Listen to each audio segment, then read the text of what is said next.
Conforme apresentamos na proposta, o nosso projeto é um controlador de nível que utiliza resistores dependentes de luz, ou seja, vamos utilizar os LDR como sensores para controlar o nível de um recipiente que recebe leite. Então, conforme a presença ou ausência de leite, a luminosidade vai variar e essa variação varia também a resistência do LDR, que pode ser detectada através do controlador.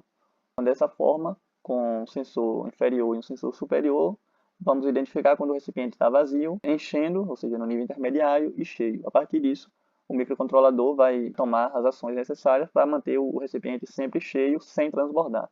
Para isso, vamos utilizar também o microcontrolador, o Atmega 328P, que é o mesmo utilizado no Arduino. E aqui temos a explicação do nosso projeto, com detalhe de todo o desenvolvimento. Começaremos a explicação pelo código. Aqui a definição da frequência do clock, do oscilador externo, que a gente pode utilizar de 16 MHz. Aqui a inclusão da biblioteca AVR-IO para facilitar a manipulação dos registradores, como por exemplo aqui, para definir o pino B0 como entrada, para eu não ter que digitar diretamente o endereço do registrador, para facilitar, eu vou pela referência DDB0 do registrador DDRB e faço essa manipulação mais fácil através da biblioteca AVR-IO. Também tem a biblioteca de interrupção e também a biblioteca do display LCD, display de cristal líquido. Pelo datasheet do Atmega 328P, a frequência do clock efetivo é menor que 1/4 da frequência do cristal externo. Ou seja, para um cristal de 16 MHz, que é o que vamos utilizar, o clock efetivo do microcontrolador ele fica, considerando exatamente 1/4, fica em torno de 4 MHz. Para usar uma função, essa função aguarde aqui, que vai ser a função de delay em milissegundos, ou seja, uma função do tipo inteira de 16 bits, com valor, com argumento ms que eu vou chamar, ou seja, o valor que eu vou definir em milissegundos para conseguir esse atraso. Então, para eu conseguir um atraso, para uma frequência de 4 MHz, eu tenho que um ciclo de máquina é igual a 250 nanosegundos. Para isso, para eu conseguir um atraso de 1 milissegundo, eu preciso gastar 4.000 ciclos de máquina. Então, para isso, eu tenho um outro for dentro do primeiro for aqui, que ele vai fazer o seguinte, ele vai para j igual a 0, até j menor que a frequência do clock dividido por 4.000, ou seja, o 4 MHz dividido por 4.000, que são 4.000 ciclos de máquina que eu vou gastar, então eu incremento o j. Ou seja, eu vou fazer 4 MHz, 4 milhões, dividido por 4.000, isso aqui é igual a 1.000. Então, de 0 até 1.000, eu vou incrementar o j e vou fazer um NOP. Ou seja, considerando que esse NOP consome um ciclo de máquina, eu vou gastar 1.000 ciclos aqui, e então vou multiplicar isso pelo valor do argumento da função aguarde que eu vou definir em milissegundos. Então, sempre que eu precisar de um delay, eu vou chamar a função aguarde e vou definir o argumento em milissegundos. Seguindo o código aqui, a partir da definição da função do delay, eu defino os pinos que eu vou utilizar para a ligação do LCD, do display de cristal líquido. Nesse caso aqui eu posso definir os pinos 2, 3, 4, 5, diretamente os valores do pino lá, porque a biblioteca vai gerenciar isso direto para os registradores. Diferente daqui, onde eu estou acessando, definindo os pinos de registrador, utilizando a biblioteca AVR-IO.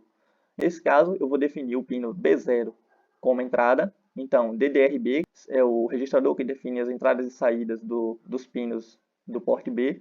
Então, eu vou definir o pino B0 e o pino B1, ambos como entrada. Então, o B0 vai ser o meu sensor 1, o sensor inferior, e o B1 vai ser o meu sensor 2, que é o sensor superior. E o meu pino B2 ele vai ser definido como saída, que é o pino que vai ligar, mandar o sinal para acionar o relé, que vai acionar a contatora, a chave contatora, que vai ligar a bomba. Bom, aqui LCD Begin ele vai definir o tipo do display, ou seja, um display de 16 colunas, 2 linhas. LCD Print ele vai escrever trabalhando. E aqui eu chamei a função aguarde para ser o argumento 2000, ou seja, um delay de 2.000 milissegundos. Aqui ele vai para a primeira condição. Assim que iniciar, a gente supõe que o recipiente vai estar vazio, porque vai iniciar o microcontrolador pela primeira vez no dia quando o recipiente está vazio. Então, é esperado que ele já encontre essa condição. Caso ele não encontre, não tem problema. Mas como ela é esperada, eu já coloquei ela aqui no início, antes do loop. Ou seja, se o pino B0 for 1, que ele é a entrada, e o pino B1 também for 1, isso significa que tem luz, ou seja, 1 e 1 tem luz nos dois, então é vazio. Então ele limpa o LCD, escreve vazio, move o cursor e eu chamo novamente a função aguarde e passo um delay de 2 segundos no argumento. Esse valor, esse delay, esses delays aqui são para facilitar, para dar tempo de você ler a informação que está na tela.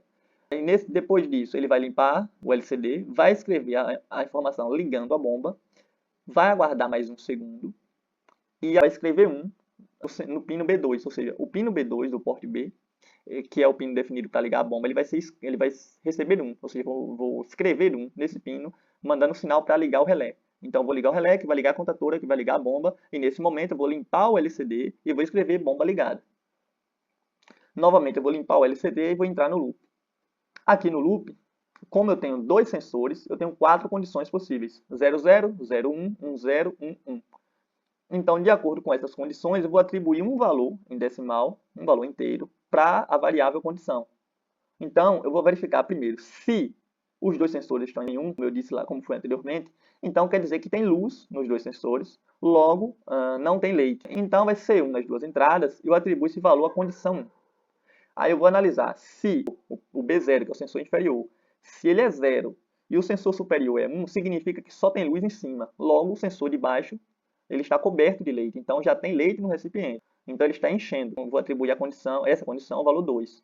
Vou analisar agora se os dois estão em 0. Se os dois estão em 0, significa que não tem luz chegando em nenhum. Como ele é resistor de pull down, se não tem luz chegando em nenhum, a resistência do sensor vai ser muito alta, vai estar em alta impedância, logo o circuito vai estar aberto. Nesse caso, o resistor de pull down vai estar garantindo 0 na entrada dos pinos. Então, eu vou atribuir a condição 3. E a minha quarta condição é caso tenha luz no sensor B0, ou seja, no sensor inferior, e não tenha luz no sensor coberto.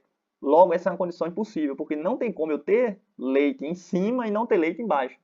Então, essa condição só é alcançada se alguém ou alguma coisa cobrir esse sensor superior. Então, essa é uma condição de falha, que eu atribuí à condição valor 4. Nesse momento, tem um if fundamental, que é se a condição é diferente de resultado. Se a minha condição lida for igual a resultado, não vai acontecer nada, vai permanecer como está. Isso significa que a condição dos sensores aqui ela não foi alterada. Os sensores não mudaram nesse tempo.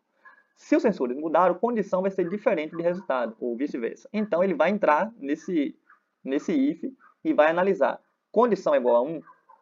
Se sim, então significa que condição 1, como eu disse aqui em cima, é vazio.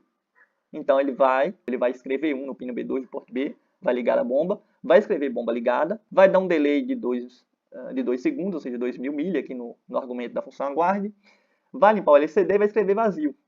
Ou seja, a bomba está ligada, mas ainda está vazio.